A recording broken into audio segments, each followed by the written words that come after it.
Good day, everyone. My name is Shermin Iflora from BSED 3 English. Portfolio Assessment.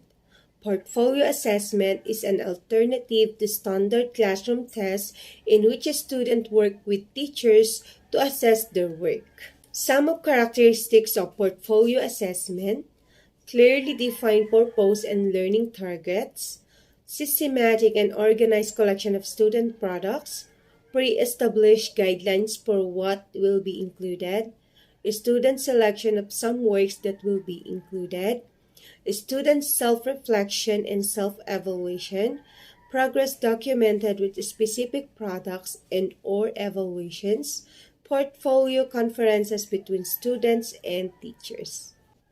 And here are some of the advantages of portfolio.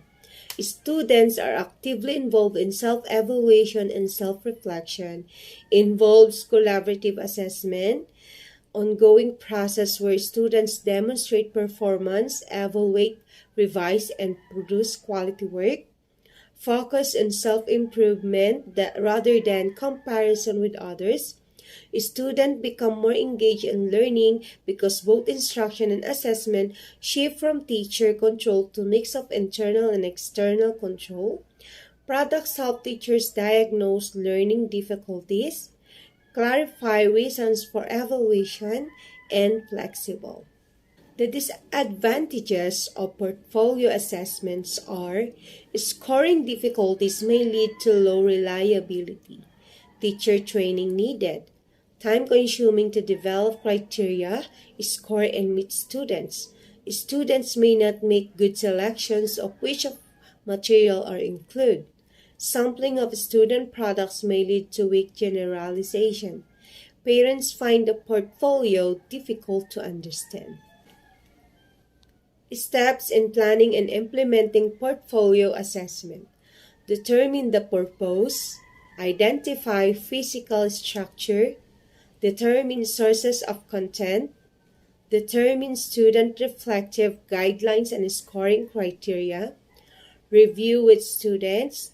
Portfolio content supplied by teacher and or student.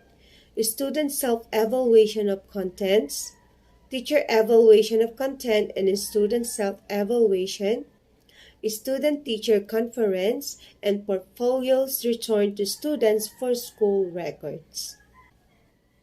Purposes of portfolio.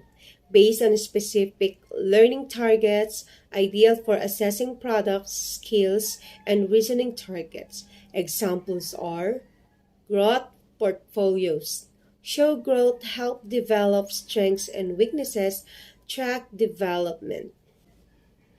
Another example is showcase portfolios. To showcase end of year or semester's accomplishments, to prepare a sample of best work, to showcase students' perceptions of favorite, best, or most important work, and to communicate the students' current aptitudes to future teachers. And another example is evaluation portfolios. To document achievement for grading purposes, to document progress towards standards, to place students appropriately. Process of portfolio assessment. What process will be engaged in during the development of the portfolio? One of the portfolio's most useful features is its ability to focus on learning processes, and the processes can be developed or explored through portfolios. First, selections of contents. Identifying the purpose for the portfolio should drive the selection process. Another is reflection on samples works. Simply selecting samples of work can produce meaningful stories about students, and others can benefit from reading these stories. The next process is conferencing on student work and processes. Teachers, students need face-to-face or one-on-one conversations in the classroom to give them valuable information about their students' works and provide meaningful feedback. And for portfolio contents, I prepare a short video about portfolio content. So let's watch the short video. What makes up a portfolio? What are the contents of a portfolio? You can put your students' essays inside of a portfolio. Essays are a typical component. How about adding some art assignments into the portfolio? It can be drawings or photographs. Some teachers like to break down individual student work into graphs for the parents to see. Standardized test scores are probably the most common type of data to add. Some teachers like to have students complete daily writing assignments. Lastly, you can add other assessments into the portfolio, such as tests.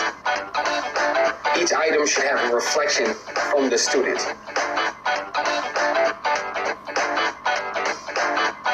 Now let's talk about grading the portfolio. What should you look for when grading? First, look for organization of the portfolio. Next, evaluate the completeness of assignments. Be sure your students have reflections in the portfolio. Judge the overall quality. Before we finish up, let's just discuss a couple tips. The first tip, stay the course. These portfolios require effort over time, so don't give up on these portfolios. There are a lot of documents and student work that goes into the portfolio, so you have to stay organized as well. Be sure to plan your items. Take the time to plan for valuable work and assessments. And here are the example of portfolio assessment. The portfolio assessment, the sentence constructions and vocabulary, 40 marks, and the grammar skills assessment portfolio. And for the example portfolio self-assessment form, here is the example that I got from the website. So it says here that they need to check the box that best reflects from their works. And for students' portfolio checklist, so they need to have the student assessment letters, reading log and book reviews, reading attitude survey, and writing samples. And I have also here the example of parent review and evaluation form. So they can find out what is portfolio assessment for them to understand how the student or their student evaluate. And here are my references. And again, I am Charmin Iflora from BS Ed 3 English. Thank you.